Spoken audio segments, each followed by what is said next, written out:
Good evening, everyone. It is my pleasure to welcome you back for the second special offering today as we celebrate the birthday and life of Georgia O'Keeffe. My name is Stephen Pica, and it is my privilege to serve as the education director here at Ghost Ranch.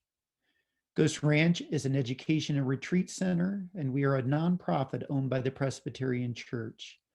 We're located on 21,000 acres in beautiful and historic northern New Mexico. The vision of Ghost Ranch is to inspire and transform lives, and that is our intention with our gatherings today. If you didn't get an opportunity to attend the first offering, an interview with Carol Merrill, you can visit our website blog section to hear the stories from Carol from the years she served as caretaker and librarian to Miss O'Keeffe. This second offering now shifts to how Miss O'Keeffe continues to inspire the lives and work of artists, writers, and more. We are very excited to welcome award-winning author Barbara Linn Probst, presenting Georgia O'Keeffe's life and art as a transformative experience. Barbara's novel, Queen of the Owls, was released in April 2020 and takes readers on an important journey, a woman's search for wholeness. Our format for this evening will include Barbara teaching for approximately 25 minutes and then transitioning to a segment of question and response from viewers for another approximate 25 minutes. You will notice at the bottom of your Zoom screen a Q&R button, and that is where you were invited to submit questions that come up for you from the book or from Barbara's presentation. After the Q&R, we will close with the singing of Happy Birthday to Miss O'Keeffe from some members of the Ghost Ranch staff.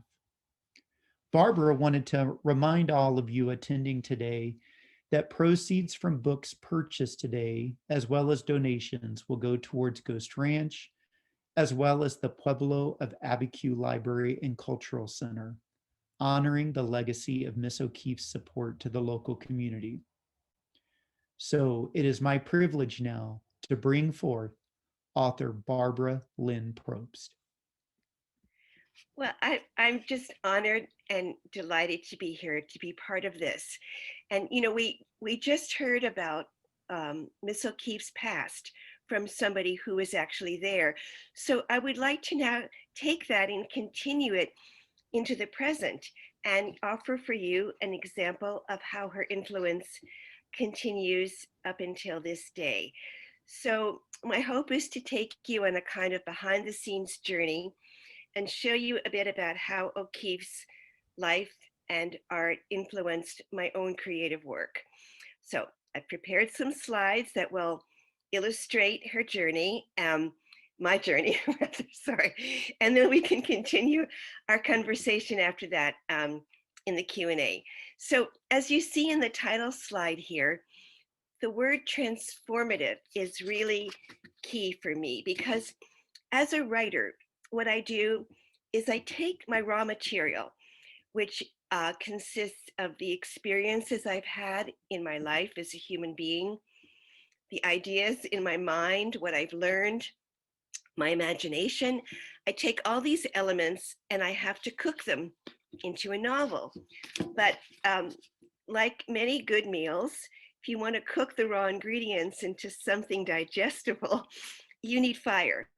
So Georgia O'Keeffe provided that fire for me, that element that forged everything into something really alive. Now, I want to just say, not literally in the sense that I did not write a biography, nor did I write what a kind of historical novel where O'Keeffe is a character and she's on the pages and she's talking to people. It's not like that at all. It's a contemporary novel. But Miss O'Keeffe's presence permeates every page. She is there as the inspiration for the protagonist and the unifying thread. So what I like to say, to, if I may quote her, is that rather than trying to depict her life literally, I did what she said, which is I had to create an equivalent for what I felt about what I was looking at, not copy it. So let's begin. On the next slide, um, just waiting for the next slide. Good. So there are two reasons why this opportunity is really especially meaningful for me today. One is that it's been almost a century since O'Keeffe really began being known in the art world. And it's so extraordinary when we see someone like her who is just as alive today as she was then. And I think it's important to feel that about great artists, that in her case, her work was, she was ahead of her time. It was also timely because she was bringing a force just when American modernism was just about to be born. And it's also timeless. So that's a really wonderful thing to celebrate on someone's birthday. The other thing for me is that one doesn't have to be a visual artist to be inspired, to be taught, to be nurtured very deeply by someone like Georgia O'Keeffe. I mean, my medium is words. There's also a musician named Kevin Putz who produced an opera called The Brightness of Life based on O'Keeffe's letters. So he was influenced as a composer. And actually, I was privileged to be at the premiere of that opera last summer at Tanglewood. So anyway, those are two reasons why this is especially meaningful to me. So let me begin to share a little bit about my own book in the next slide. So by way of introduction, my novel is called Queen of the Owls. You can see on the left that the designer used one of O'Keeffe's paintings, White Iris #7, in the cover, which is such a beautiful painting, and it really captures that whole quality of sort of light, feminine essence that I was hoping to capture in the book. Now, it's a contemporary novel about a woman's search for an embodied organic wholeness, for her authentic self behind all the roles that she plays, as we all do. It's wife, mother, teacher, sister, friend, colleague, and of course, it's framed around the art and life of Georgia O'Keeffe. So the owls, it refers to the fact that my protagonist, Elizabeth, is kind of an owlish, bookworm, brainy sort. And she's a doctoral student studying O'Keeffe for her dissertation intellectually, because that's what she knows and trusts. And yet she longs for something more. She wants to understand O'Keeffe's art and herself, of course, with more than just her mind. She wants a more embodied way of being in the world. So you could say that her journey is from a cerebral to an organic knowledge, a full-bodied way of engaging with art, with life, with her relationships. And Elizabeth also longs to be seen. So this idea of seeing, being revealed, is very much a central theme in the book, as of course is relevant for visual art. But through being seen, for her, is to be known, not passively as a kind of object, but as a whole woman.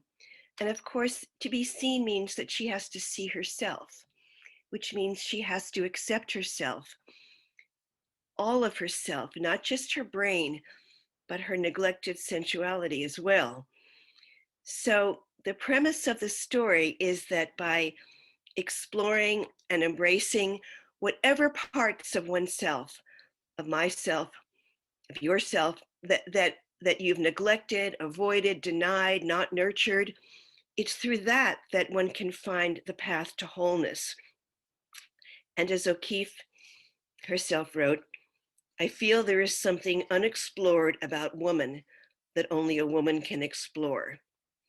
So what I'd like to do with you tonight is share some of my research, how I learned, and then some examples from the book itself that show how O'Keeffe's art shaped not only my journey, but the journey of my protagonist, really in a very parallel way.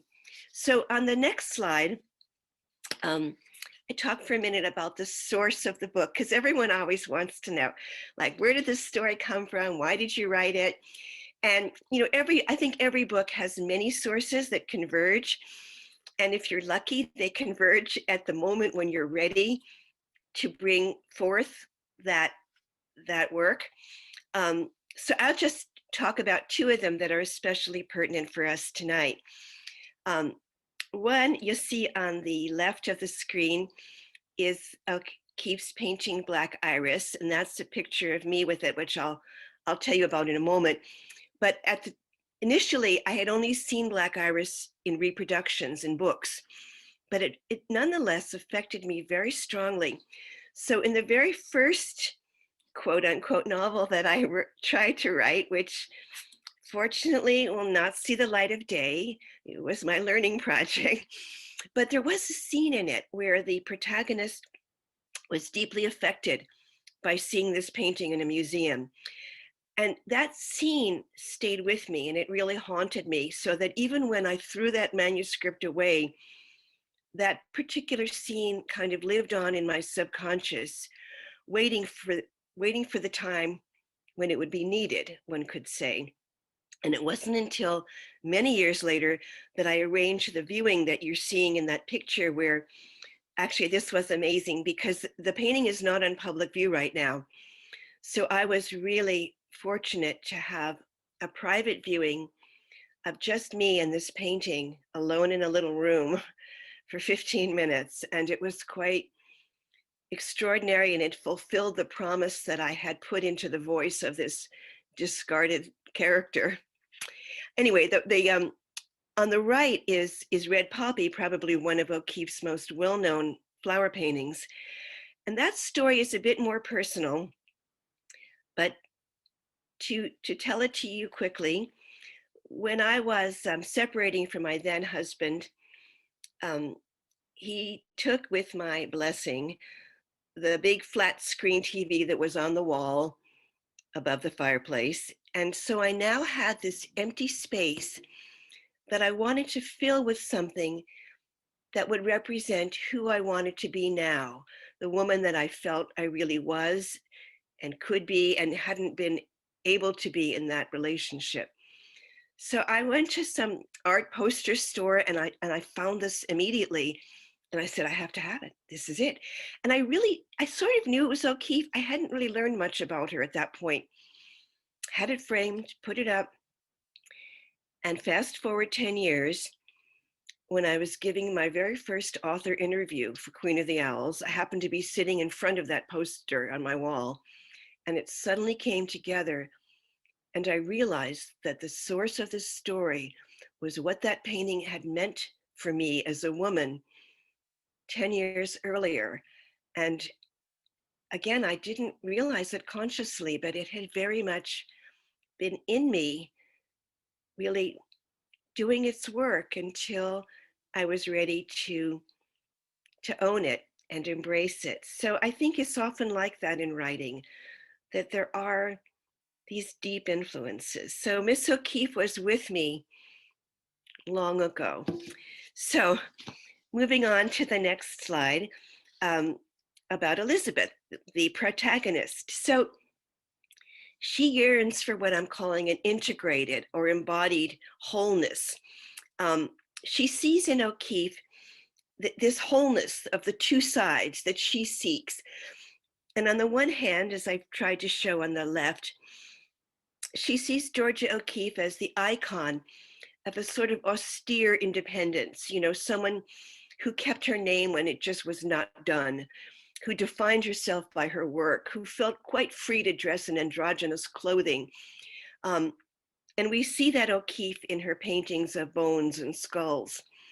But she also saw, Elizabeth also saw in O'Keeffe, as in the right-hand photo, a symbol of a kind of open and luminous sensuality, which we see in her flower paintings. So Elizabeth yearns for both self-sufficiency and softness, brains and beauty, mind and body. So now the work the book is a work of fiction. I did not do any of the things Elizabeth does in this book, but it comes out of what I learned from my own life. What I like to say is that what I do as a writer is I go into my lived experiences, I distill their emotional essence, their human truth at the heart of those experiences, and then I re-embody those things in fictitious characters in a fictitious story. So it's, quote, true emotionally. It's not true at the level of the story of the plot. Now, the process of writing would be a webinar in itself, and I may return and do a workshop on that. But I think I'll just say one thing for now, which is that what I'm calling this parallel journey, that I realized the first time I gave a public talk about Queen of the Owls, it was so clear to me that I had to be as honest as Elizabeth was, as honest as O'Keeffe was, and not hide behind some author persona, but really reveal myself, really share my journey, be seen, and you know, go back to the real experiences that had been at the heart of it, not as a memory, but as something I was re-experiencing right then.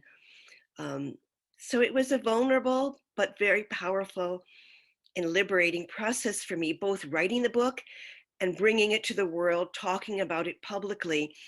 So again, I quote Miss O'Keeffe when she wrote, "I've been absolutely terrified every moment of my life, and I've never let it keep me from doing a single thing I wanted to do."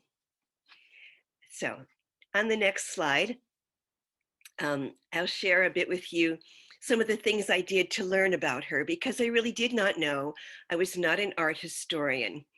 So of course, I read everything that I could get my hands on. I went to the archives as well at the O'Keeffe Research Center, read a lot of stuff.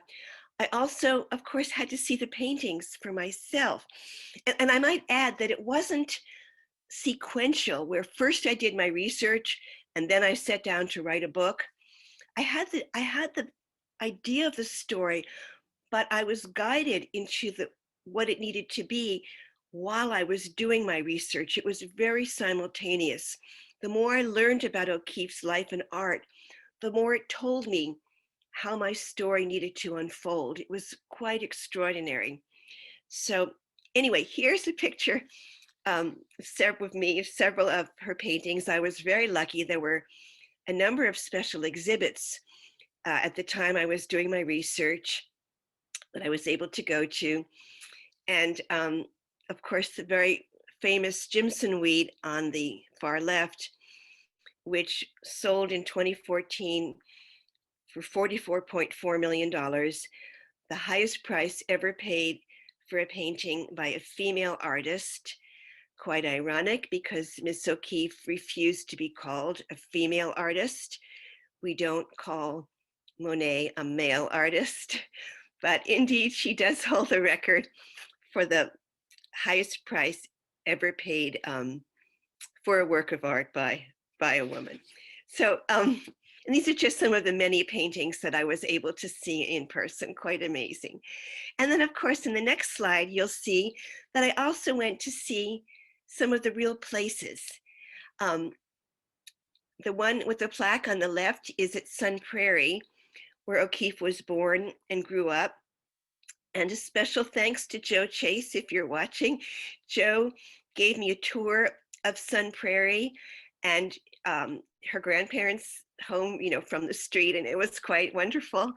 And then you'll see the other two slides, you recognize where that is. That's here at Ghost Ranch, when I went on one of the amazing tours that Karen Butts takes visitors on, where you can actually see the places where O'Keeffe painted and walk in her footsteps and experience the quality of the light and the air. And I just tell one little story. A lot of the book is framed around her little known Hawaii paintings. And I had occasion to go to Hawaii Poor me, right? And but when I was there during the process of editing the book, I mean, I was doing like a second draft, and I felt the difference in the air, in the heat in Hawaii from New Mexico. It's very heavy and languid, and it's completely different than that crisp kind of dry heat that we have here at Ghost Ranch. And so that my own sense of an embodied research, feeling it through my skin, it very intimately, really also helped inform my journey. So far more than reading, it, I felt I was open to O'Keeffe in just so many ways. So in the next slide, you'll see again this Hawaii element. Now, I don't even remember now where I first got this idea about the Hawaii paintings, which I'd never heard of, which were very little known. So I was randomly Googling Georgia O'Keeffe Hawaii, and what did I find? But for the first time in 80 years, since 1940, the Hawaii work was going to be shown in one place together next month, 20 minutes from where I live. So it was just another one of those moments of knowing that this was a book that I needed to write, that was calling to me. So of course I went to the exhibit more than once, and I spoke with the wonderful curator, Teresa Papanikolaou, who was so gracious and shared so much with me. And you can see the picture there, and Miss O'Keeffe wrote to Stieglitz from Hawaii, "It's just too beautiful." And she said that her notion of beauty had been insufficient. There's something about that that touches me so much, to keep returning, even though she was so well known by then and known for making beautiful paintings, but the ability to keep rediscovering that one's notion of beauty is not enough. I just love that so much. Anyway, so what I did, you'll see in the next slide, I also wanted to see some of the real objects that she had painted. And these are from the Hawaii group. There's a heliconia and pink banana plant. And like Jimson weed, like many of the things, they're very tiny. And of course, she's very well known for writing, "I decided that if I could paint that flower in a huge scale, you could not ignore its beauty." And again, when you take a flower in your hand and really look at it, it's your world for a moment. So she makes us stop and look and see. And this is such a gift. I mean, as a writer, you can't write about anything you haven't stopped to look at, to take in. And this call to really regard and love the small things is just another amazing gift. So for me, it was very much a simultaneous journey. And what I wanted to show you now in the next couple of slides are a couple of examples of how specific paintings helped to open my protagonist and show her something directly through O'Keeffe's art. Because as I said, for me, I didn't know very much. I mean, I wasn't an art historian. So it wasn't as if first I learned all about O'Keeffe and then I wrote a book. It was really simultaneous. The more I studied the paintings, the more I saw where my story needed to go. It was like I had to listen to the paintings.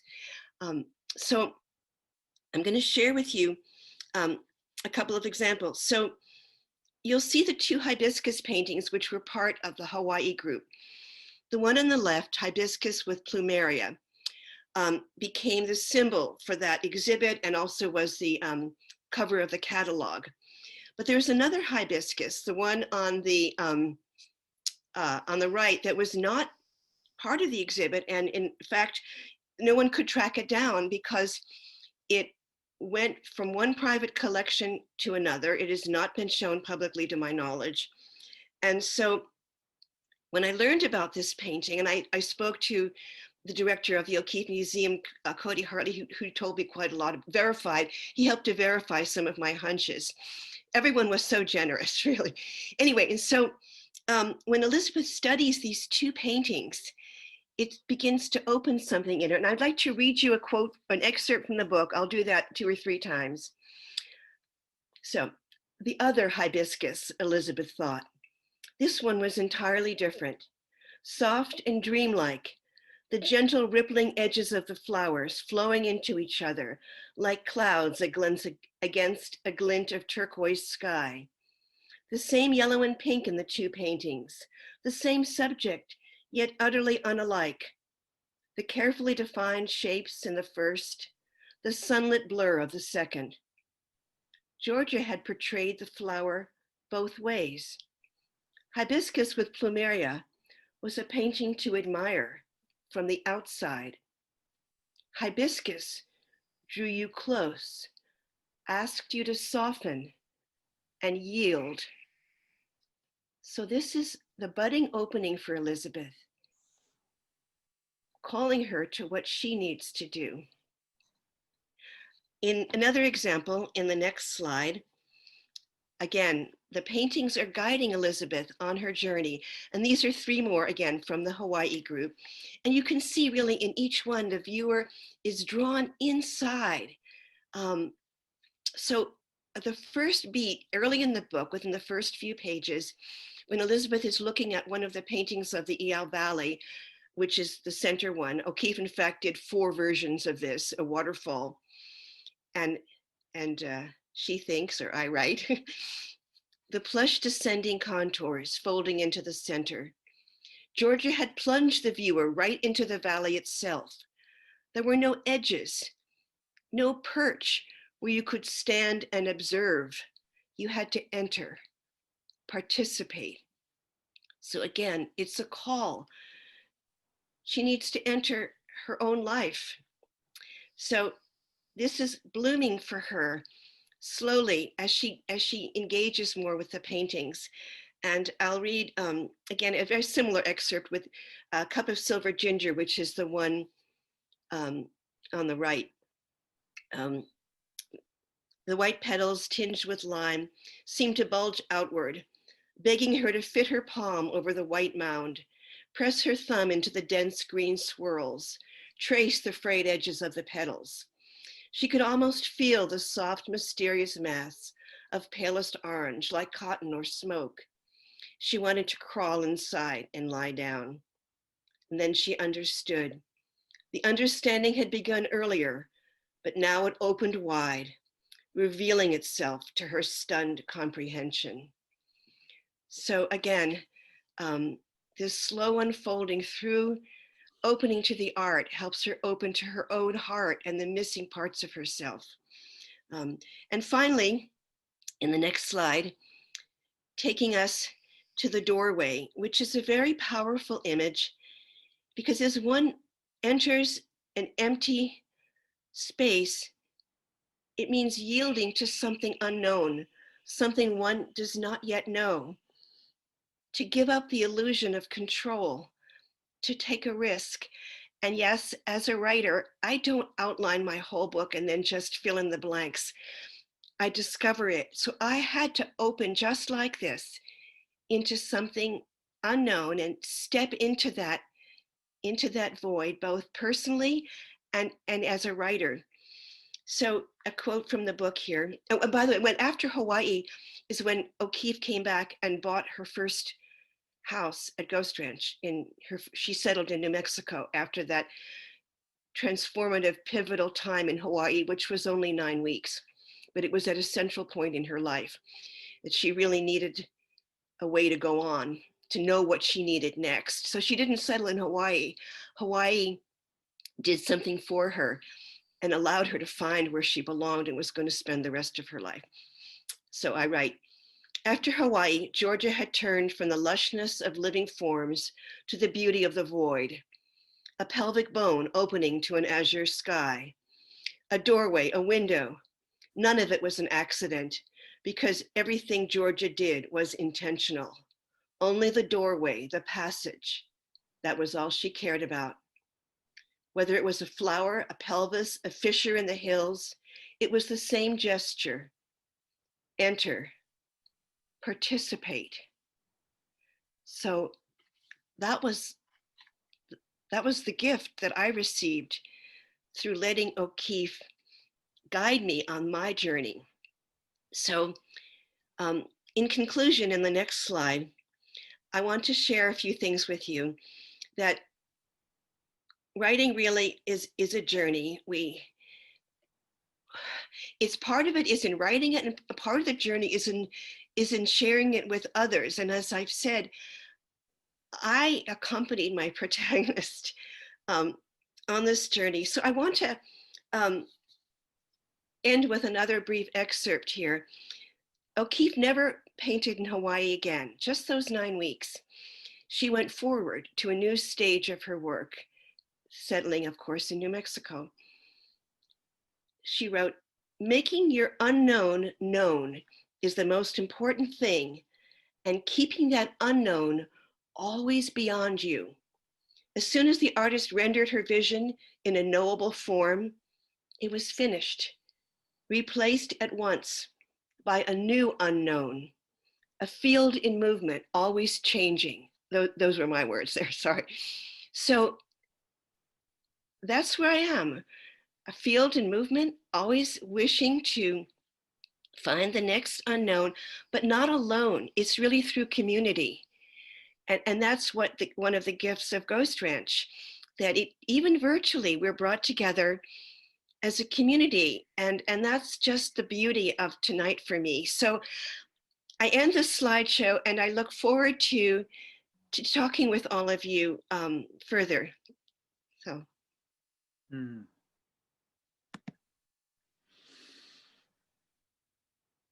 Thank you so much, Barbara. You've got a bit of passion, and thank you for that passion.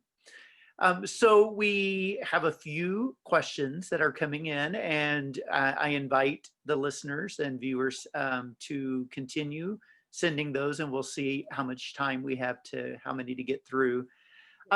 Susan Kolb is one of our volunteers at the ranch who guides the tours with Karen Butts and her team. And Susan has a question, and she says, "I'm a volunteer tour guide at the ranch. I see how powerfully women are affected by O'Keeffe as a person. Sometimes there are tears. Could you speak a bit about what it is about Miss O'Keeffe that brings up these feelings in people?" Or she says in women, and I want to expand that into. Yeah, exactly. I mean, that was really what I was trying to speak to, that how I think that, even to this day, we see Georgia O'Keeffe as being someone so brave, and yet she spoke about always being afraid, but going forward anyway. So she didn't learn to not be afraid. She just dared to try, and always to try something new. She was vulnerable. She was tough. She was all of these things. And really, I think there's something about, again, that wholeness that just touches us so deeply, because we really yearn for for that in ourselves. And that's really exactly what I tried to convey through Elizabeth's journey. So thank you for understanding. And yeah, I think I couldn't say it any other way than that. And it affected me. I think what happened for me was that I realized this had always been my question, and I was ready to let it in and then let it out. Because being, I'll say, a creative person, it's like breathing. You take something in and then you breathe it out into the world again. So to dare as O'Keeffe dared. So Barbara, on page 198, you say O'Keeffe's work was stripped to the bones. It was a passage, and I'm wondering if in your kind of birthing of the story, in that, did you reach a place of where you felt you were stripped to the bones? Well, you're merciless, too. Um, I mean, obviously, that my style. I'm not going to be here again and just be some writer. I'm a person, so I'll let it hang out. And I also just have to say, again, to reiterate that I really hope that many of you will be moved to buy the book, and I will absolutely want to gift that back to the ranch. So I'm just my little plug. But yes, I mean, as I said, um, I had to get back and feel all that stuff that Elizabeth felt um, about my own deepest fears and feeling unvalidated as a woman. Whoa, okay, I'm just not, all right, I'm just gonna hang it all out here. I had to go back, as I said, and just, and not see all that as something I was done with, but see it as everything, all of our pain, all of our joy is always part of us. That was quite a powerful experience for me. We're told that to kind of grow beyond, but no, it's all it's all part of us. So that really got me back down to my own essence. Hmm. So we have a question from Linda who says, could you describe the power of the skies in O'Keeffe's paintings? They Mm. often seem like such an important but understated force in her work. Oh, I totally love that. Yes, exactly. I mean, I was only speaking here about some of the Hawaii work, which people tend not to know about. But if you look at all the pelvis paintings that she did later, where it's the opening through the pelvis, which of course is essentially the not it's its seat. It's the seat of where we give birth. It's the seat of what holds us upright. Um, it's the seat of the solar plexus, which is the part of our nervous system that feels. So through this pelvis, emptied out, seeing through it into this vastness of the sky, which arcs over all of us, no matter red, blue, black, white, whatever we are, we're under one sky. And I feel that's very powerful. And of course, you feel at Ghost Ranch the immensity of that sky. And I think she really brings that, invites us again to enter through the opening, to see the sky through that, through stepping through the opening. So I love that so much. Mm. One of the viewers asked, do you know why she traveled to Hawaii Yes, in the first yes. place? It's a funny story, actually. She was really at a kind of a stagnant place. She herself said so. The critics were not speaking well of her work. They said she was repeating herself. Her marriage was in trouble. Her husband had been unfaithful. And then Dole Pineapple offered her a job. Said, well, if you go to Hawaii, we'll pay your way. You can stay there. All you have to do is paint one painting of a pineapple for our ads. Now that sort of thing was being done in those days. And in fact, Hawaii had just become a big tourist attraction. So she took advantage of the opportunity, and she went there. I don't know that she would have ever thought of it if Dole hadn't. And of course, being Georgia O'Keeffe, she painted everything but a pineapple while she was there. And they finally had to mail her a pineapple in New York when she did paint. It's a funny story. But she had to understand. It's also very interesting if you look at the progression of her work there. She started by finding things that reminded her of stuff she'd already painted, and gradually opening to a much wider landscape, to the waterfalls, to painting the ocean, which she had never painted before. So it was clearly a wonderful experience, but it was thanks to Dole. Hmm. A practical question kind of from Debbie, who says, do you have another book in the works? And do you write every day, even if you are not working on a book? Well, those are two different questions. So the first one, I do have a book coming out in April. I haven't revealed the cover to the world yet. I was waiting until life settled down a little bit this fall. but in that book, the vehicle is music. It's through the piano, which I am a what you'd call a serious amateur. I study piano. So just as the visual art of Georgia O'Keeffe was my fire, for the second book, it's a sonata of Franz Schubert, which he wrote while he was dying. So that's my next book. To the other question, I don't have a, how do I say this? I write nonfiction as well. I try to help other writers by writing craft blogs. So that's always something to do if I'm not. But writing a book is a process of immersion, and you really have to just, when I'm into it, I'm like doing it 8 hours a day, and then some days I don't. Something has to kind of percolate a little while, and there has to be space again for that inhalation and exhalation. But that's just my way. People are different. But So, Barbara, the book is filled with many different kinds of relationships, some that, maybe readers wish would end differently, or, would take a different turn. On page 297, referencing the relationship with her husband, Ben, she speaks to, "We will do better," she said, "only it will be a different kind of better." As you have brought us kind of into your journey with all of this, can you maybe speak to the wisdom of that line or the beauty of that line? Stephen, how did you know that it's my favorite line in the whole book? Just No. because one of the things I had to learn, the early draft, I have a wonderful writing mentor, and Sandra Schofield.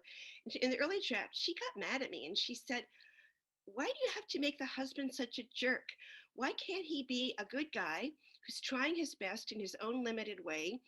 He just can't see her. He just can't see who she really is." And it was so liberating once I got over being angry at her because she showed me that everyone in the book had to be worthy of love, every single character. And so when I understood that, and I opened to the husband as well, and I felt this sadness that they hadn't been able to be that for each other, which might perhaps or maybe never could have been. So to me, that for Elizabeth and Ben to come to this understanding that they're not enemies, that they have a future because they have children, and they would have a new way, instead of trying to be what they weren't, they could open to what they might be. So that was when that line came to me, it was very, very powerful. And I had to be in a certain state for that understanding to reach me. So as I said, when you're writing a book, the book teaches you. It's not just you have an outline and you fill in the blanks. Not for me anyway. So Cindy asked, what has been the greatest personal learning for you in studying O'Keeffe and her paintings? Oh my gosh. I don't think I've ever studied a work of a body of paintings the way I did O'Keeffe's.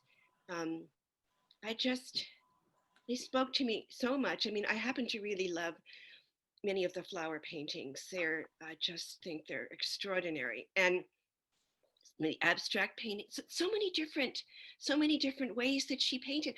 And I think maybe it was in a way that she never stopped learning, even in her later in life when she returned or she discovered this almost Zen-like quality.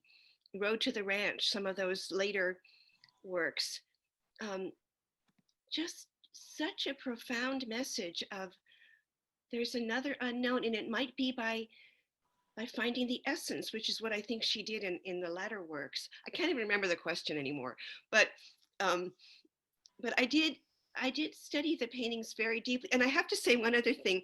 One of the really wonderful things that happened when people would write to me after they read Queen of the Owls, and they would say, I had to stop and go look up the painting that was being talked about.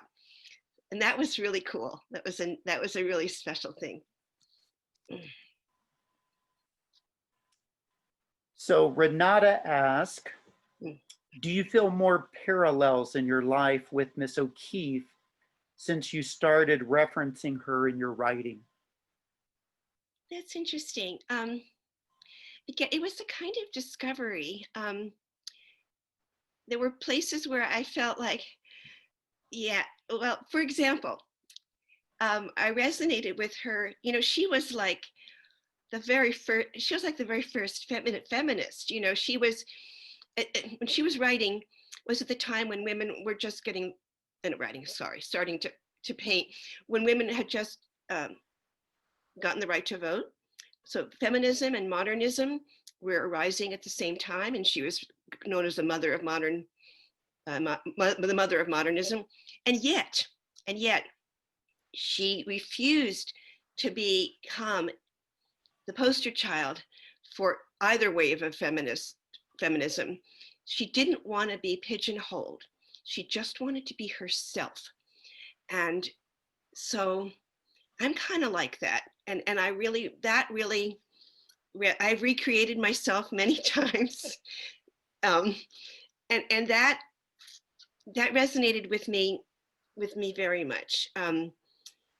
So it's complex, but if you, if you really learn about, it's just like she said, you take a flower in your hand and you really look at it, you see things. So it was like that. Hmm. Barbara, there's a mantra that you kind of wove through the story. You try and you can, from a character by the name of Mr. Wu. Can you speak a little to that mantra? Well, it's interesting. I mean, it doesn't mean that you try and you get. Just because I want something doesn't mean I'm going to get it or have it. But this courage, I risk. I go into the unknown. Maybe I'll be able to do it, maybe I won't. So the can, it doesn't necessarily mean success. It means that this sense of personal, it's that participation. So not to be afraid, not to be afraid to live, to risk, and maybe to fail. Again, one of the things my mentor, Sandra, said to me, she said, you're playing it safe. You have a failure to fail. Just go ahead and fail, try it. And so in that spirit, it is really, and of course, Elizabeth is afraid to be seen, but of course she, at the end of the book, not going to do a spoiler alert, she embraces being visible. And so it's very powerful, I think. I'm not giving you perhaps the most cogent answer because it's one of those things that has many nuances. Hmm. So we have maybe about 5 more minutes. And what was your journey kind of from the beginning of the book to the end of the book, of what surprised you about yourself when you got to the end of the book? Oh gosh. Well, of course, there's two questions. One is about the writing itself, which was that the process was so different from what I thought. It was really a kind of much more from the subconscious, much more intuitive. And I had been, I mean, you know, I was the intellectual. I have a PhD. I'm Elizabeth in that way. And that I could really write from something much more whole. I didn't know if I could do it. I mean, I never had. Or I'd written some really crummy novels but that this book really, I had this sense of being a vehicle. And I think that maybe for every writer, there's one book that is really her story and she's meant to write. So it was such a liberation. I didn't expect that. Um, and of course, the other part is, publishing in the time of COVID. I think I want to say a word about that because I had a struggle that how was I going to go out there and like talk, oh, I'm so excited and please read my book when people were getting ill and suffering and as they continue to be. And I had to hold this discomfort about that. Then I found that I was able to see it as giving. That stories have always been a source of healing and renewal and growth. And why not now? We need them now. Mm-hmm. So to be able to pivot and just not apologize, not be anxious, just I didn't think I could be that generous. And I found that I could be. And I was really happy about that. Mm. I mean, it's kind of egoistic to write a book in a way, right? You put your name on it, but you have to leave that behind, especially at times like we have now, and see it as here, I give this to you. I hope it will mean something to you. I felt really blessed to have had that experience. At the beginning of your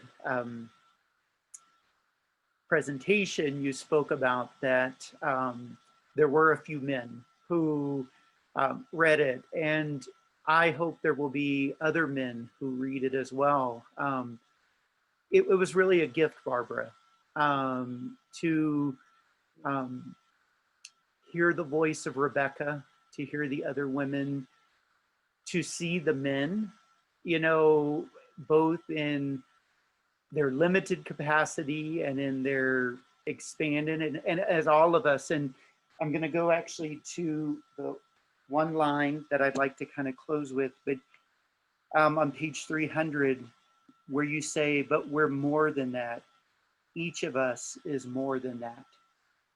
So I just wonder if with that particular line, if you have any kind of closing words. Well, it's important that what you said, that we don't need to divide ourselves as men and women. There's too many divisions right now. We're human. And if a man could understand being a woman better through the book, that will help everybody. Mm-hmm. I mean, we're not so different.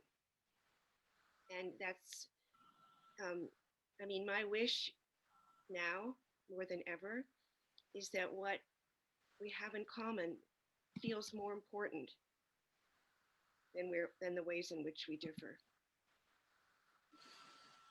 Well, my feeling is that those who've joined tonight, once again, whether they've had the opportunity to read the book yet or they will, thank you for opening yourself up to us. Thank you for sharing the inspiration that you received from Miss O'Keeffe, the inspiration that then you brought into your book. And we so hope and wish you the best in your continued writings. And we look forward to also your continued relationship with Ghost Ranch. So thank you. Yes, I hope to be back there in person next year.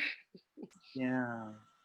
So, Barbara, one of the things we did in the first session with Carol Merrill is we had gathered the staff at Ghost Ranch and just sang happy birthday for her. And so, once again, I'll just allow you to, if there's anything you have any final words that you'd like to say, and then we're going to let people know once again about making a donation to the ranch, and we'll sing happy birthday to Miss O'Keefe. So I just, let the music begin.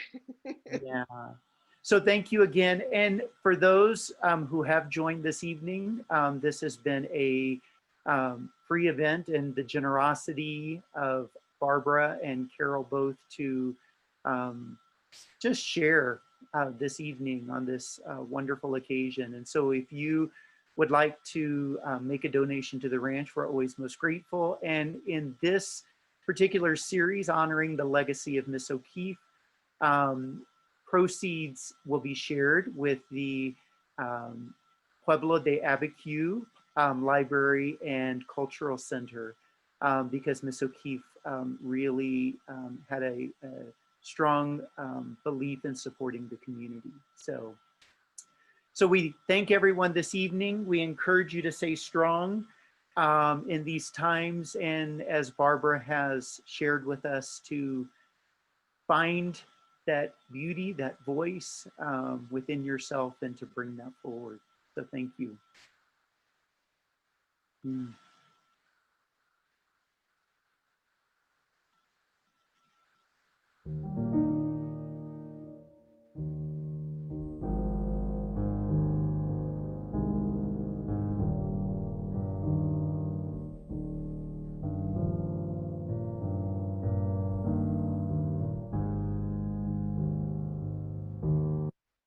Miss O'Keefe really liked apple pie, so we've gotten as close as we could with that.